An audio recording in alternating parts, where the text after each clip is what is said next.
Happy Saturday and welcome to the weekend inside our second week of Lent, inside the second week of our podcast series entitled Intentional. Let's go ahead and summarize where we've been quickly and then look ahead to where God is leading us this week as we have found ourselves in a conversation about what to do when God's not answering your prayer. We realize that sometimes God is going to do something in us rather than doing something for us.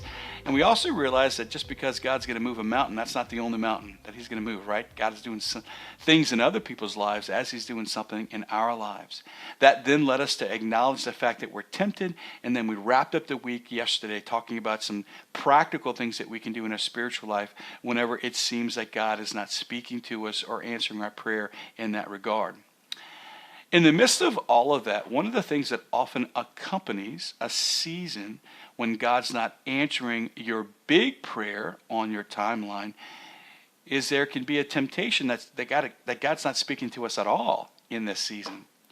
In other words, as we look at Abraham and he was waiting on God to bless him with children, that was the big prayer. There were seasons where Abraham was struggling to hear God overall. Well, I shared with you a story this week of a particular situation in my own life where I was struggling and a lot of the emotions of anger were coming up. I felt stuck in the situation. I wanted to get out and God wasn't answering the big prayer. But day in, day out in that particular time, it was hard for me to hear God overall. I felt stuck in my spiritual life. I just mention that to you because it's important for us to know that sometimes when we're struggling with an overall issue in our life, we can struggle day in, day out with just being able to hear God. And that's one of the things that contributes to the frustration. That's one of the things that contributes to our feeling stuck. And if you've ever struggled to hear God, whether it's in a season or whether it's just in general, that's what we're going to talk about not only tomorrow, but into all of next week. Why is it that we can get stuck in our spiritual life, and what is it that we can do when we're feeling stuck in our spiritual life? All of this hinges on us being aware of what's happening in our spiritual life. Last week we talked about temptation, but if we're not aware of our spiritual life, then we're not going to know that temptation's around the corner.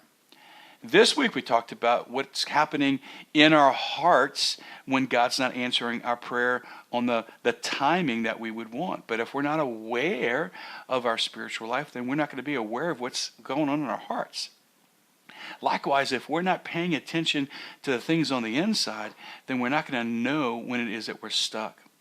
Awareness is key. And I know of no other way for us to be aware of our spiritual life than for us to take the time to pay attention. And so as you find yourself on this Saturday, I would imagine that most of us have a little extra time on the weekend because the rhythm of the work week is different.